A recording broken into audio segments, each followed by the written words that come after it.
Okay, so this FRQ is an old FRQ. It is from 2010, but it still applies. They just used to ask more specific questions than what you're going to get asked. So on this one, they have a rate that's a 6th order rate, and we'll see that later. That's the only thing on here that doesn't apply to the new test, but for the most part, you could see questions just like this in May. All right, the first part says that chlorine can be generated in the lab by reacting potassium permanganate with an acidified solution of sodium chloride. The net ionic equation is given, and they say a 25 milliliter sample of 0.25 molar sodium chloride reacts with potassium permanganate. The chlorine produced is dried and stored, and they give you the pressure and the temperature. Part AI says calculate the number of moles of chloride before the reaction occurs. In this case, finding moles is from molarity.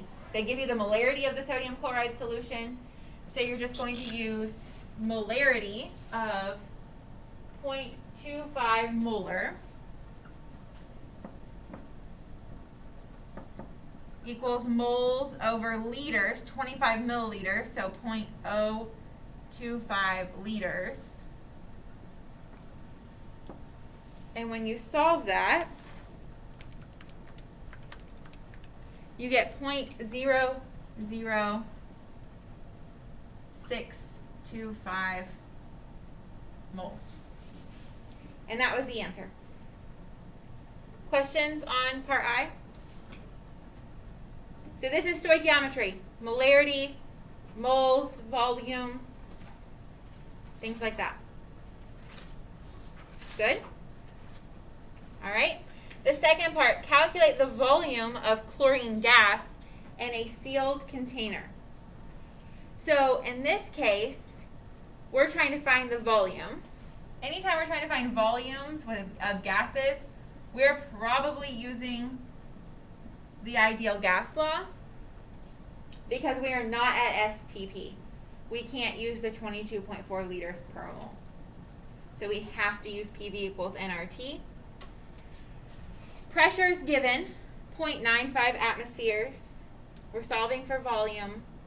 Moles. We need moles of chlorine gas. We're going to use our moles of chloride, 0.00625 moles of chloride.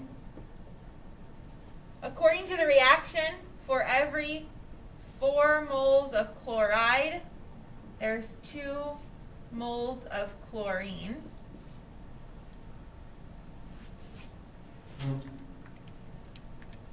So 0.00313 moles of chlorine. And then I can do PV equals nRT.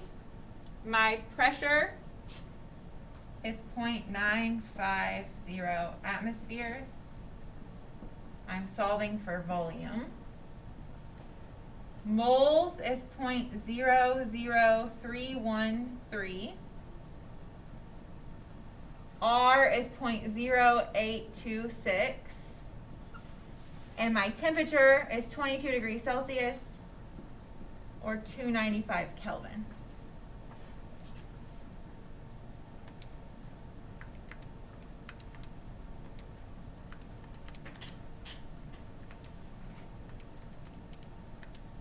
And you get 0.0802 liters. Or about 80 milliliters. Questions? If you didn't get it, do you see why? Okay, so if you're solving for volumes of gas and you're not at STP, 0 Celsius and 275 Kelvin, 273 Kelvin, you have to use PV equals nRT. Okay, let me erase.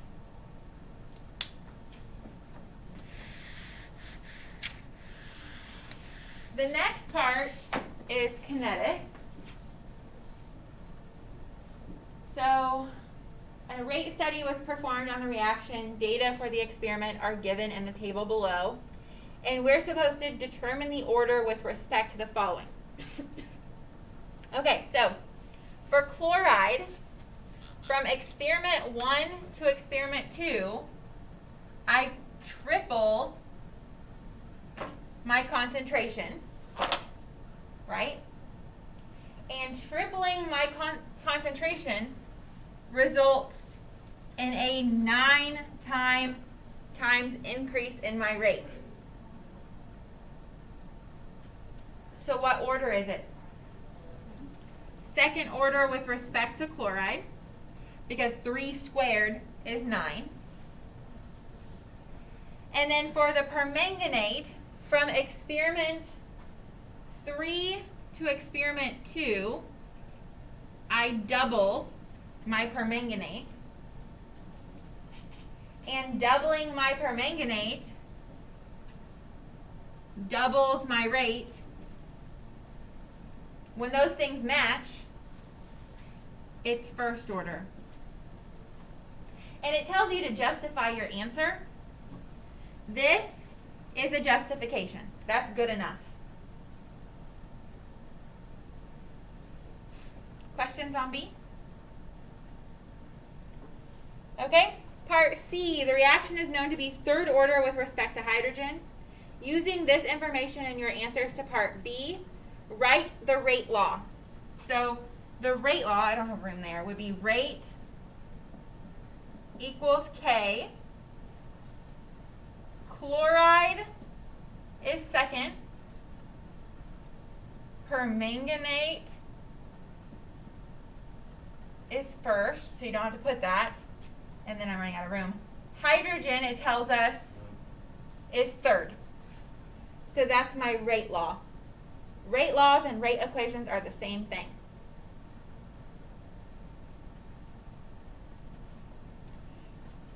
Part II, calculate the value of the rate constant K for the reaction, including units. When you have to find a rate constant, you choose a data set, a data point, and you plug into your rate law. I'm going to do the bottom one.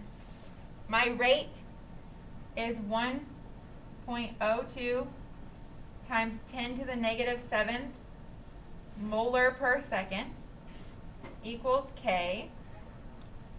0.0312 squared times 0.002 times 3 to the third.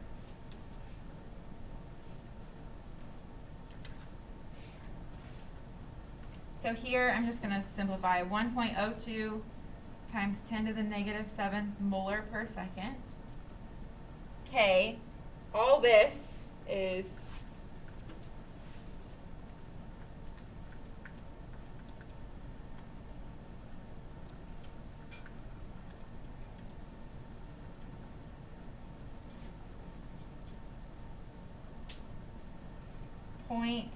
.0000526 molar squared times molar cubed is molar to the 6th.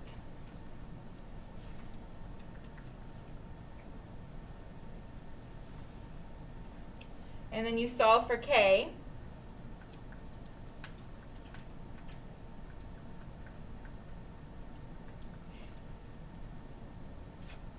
And you get 0.00194.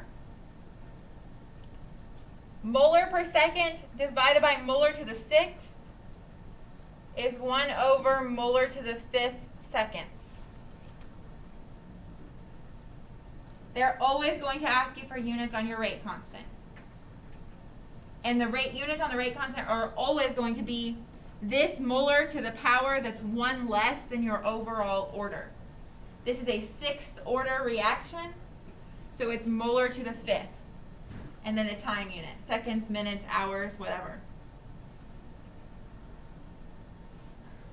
Part D. Is it likely that this reaction occurs in a single step? No. Why? There's a lot of parts to it. There's a lot of things that would have to collide if it was one step. And that's not likely, right? So, no. Sixth order reactions are going to be multi-step reactions. Okay, that's it. Any questions on this? We're going to keep doing these. We're going to keep practicing. You are going to see questions just like this in May, without a doubt. Okay, the next thing I want to talk about is your Unit 6 test. I haven't graded them. I skimmed through some of them. I've also heard from some students that they're struggling with Unit 6. And I have some reasons, I think, why we're struggling. One, hybrid is hard. Being here one day and then gone the next. It's tough because you're learning it at home and then maybe you don't have questions, or you do and you don't get to ask them. I get it. It's hard. On top of that, Unit 6 conceptually requires you to understand a lot of things at the same time. Kinetics, thermodynamics, a little bit of stoichiometry type stuff, Q equals MC delta T problems, endothermic, exothermic. There's just a lot going on,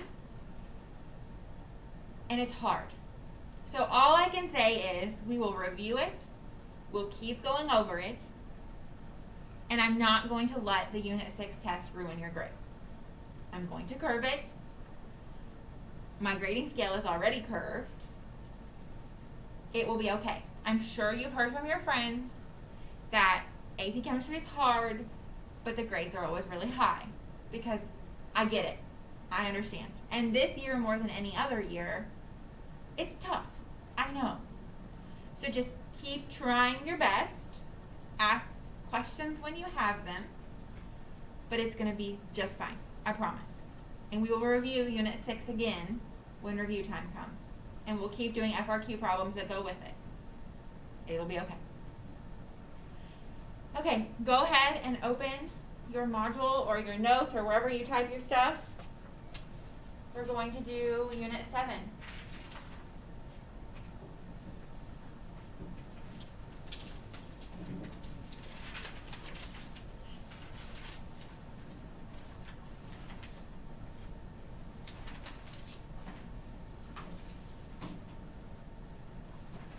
If you notice, Unit 7 only has 3 worksheets. And the first worksheet, K, C, and Le Chatelier, is a long worksheet, and you can do parts of it slowly. Like, it will be a few days before you're able to do the whole worksheet. So don't worry about it. Do as much as you can, and then come back to it later. I'll tell you when you've learned enough information to complete the worksheet. Okay? All right. Unit 7 is all about equilibrium. Up to this point, all of the things, all of the reactions we've learned about have looked like this.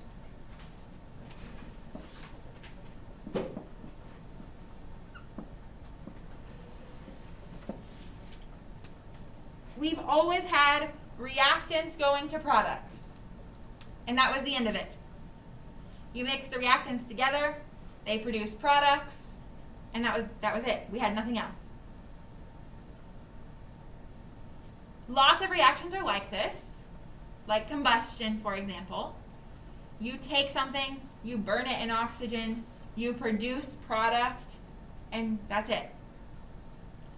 But in this unit, we're going to find out that there are many types of reactions that are what we call reversible, where you make product, and then that product reacts with itself, or reacts, to produce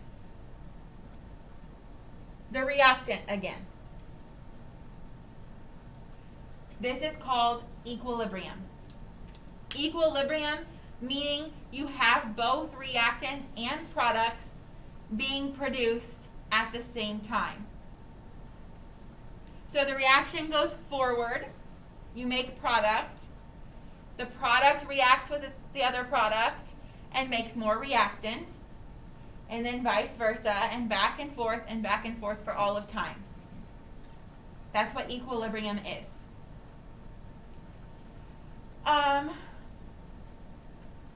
A lot of times you're going to know the equilibrium is happening because you're going to see color change, and that color change is going to shift as you go forward and backwards.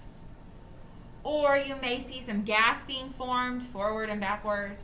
There's going to be something that's a clue, but otherwise we're just going to be told it's equilibrium with the double arrow or a description or something like that. The way that we know that we're at equilibrium is because the rate of the forward reaction equals the rate of the reverse reaction.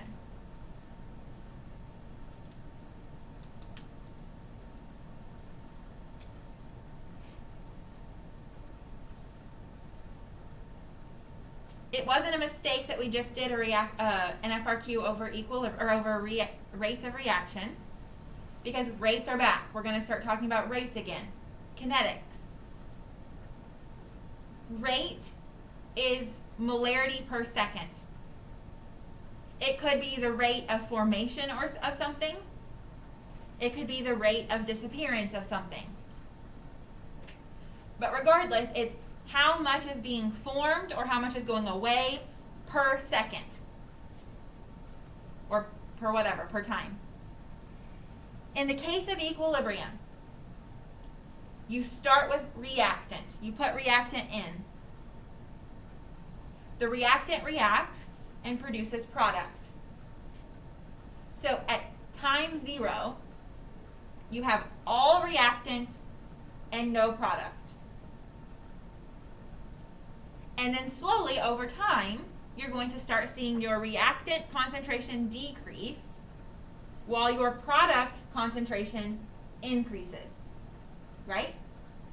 And in the old days, before we learned about equilibrium, you would have said, don't draw this, don't write this, concentration versus time, your reactant being green, you would have started with some and gone to no reactant, right?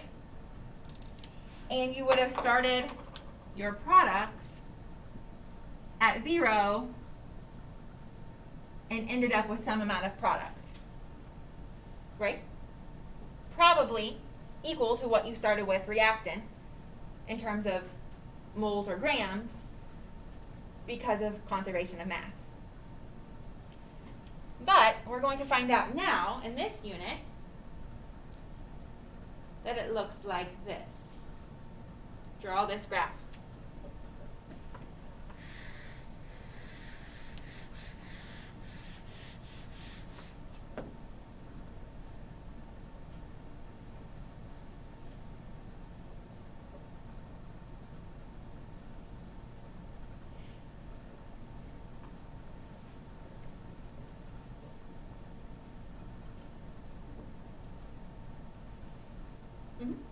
So is it the reactants that make the products and the products make the reactants, or does it happen like after it's more equilibrium? Does it happen at the same time that it's going vice versa, or is it just one at a time? All vice versa. The whole time it's going back and forth. As soon as you start making product, that product starts going backwards to reactant. In the beginning, that's a slow process, but it gets faster as you produce more product. And that goes back to kinetics, because as you increase concentration, your rate increases until it levels off. And that's what we see here. Okay, so this graph, we start with 1 molar reactant and 0 molar product. Over time, my reactant concentration decreases until it levels off. my product concentration increases until it levels off. At this leveling off point, that's where we reach equilibrium.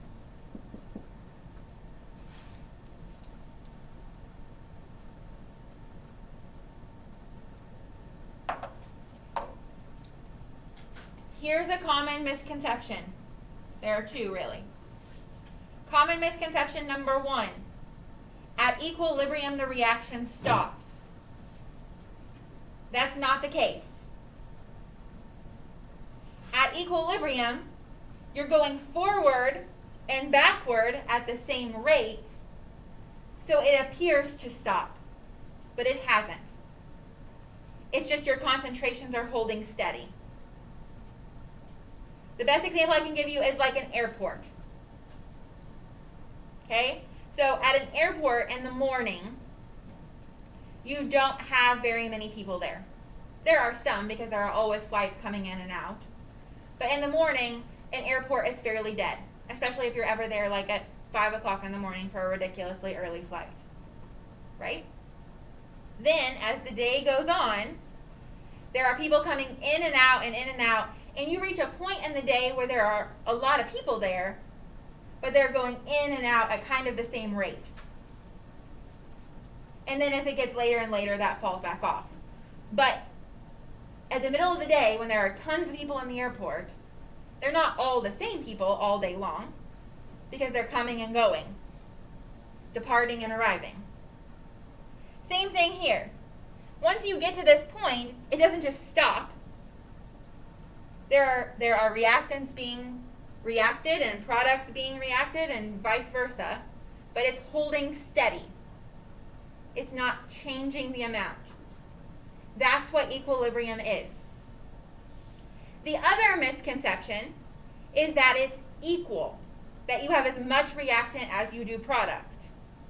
That's not true. We have more reactant at equilibrium than we do product. Just like in an airport, you might have more arrivals than departures, but it's holding steady, the number of people. Yep. Will there always be more reactant? Not necessarily. You might see an equilibrium situation that looks like this, where your reactant falls lower and your product goes higher, and then they level off. And we'll talk more about what that means as this unit goes on. Some equilibrium situations lie farther to the product side in the end, and some equilibrium situations lie farther to the reactant side in the end. And we're going to talk a lot about that as this unit goes on. But the biggest thing you need to understand today is equilibrium exists. At equilibrium, the concentration of reactants and products are holding steady because the rate of the forward reaction is equal to the rate of the reverse reaction. That's what equilibrium is. Yep. Does every reaction have equilibrium? Not all reactions. For example, combustion. If you take a piece of paper and light it on fire, the ashes don't go back to paper. So not all, but some. The ones we're going to talk about here are like acid-base reactions. Those are kind of in equilibrium. A lot of the redox stuff we did before, those are equilibrium, but not all reactions. Questions? Okay, I know this starts off a little confusing, and your brain is hurting thinking about all of this situation. It gets better. Maybe spend some time reading the notes this unit, see if that helps. Use the little white book I gave you. That will help you if you're confused. But don't get discouraged. It's all going to be okay. Kids every year get stressed out this time of year between thermo and equilibrium, and it always turns out fine. I promise. Okay, that's it.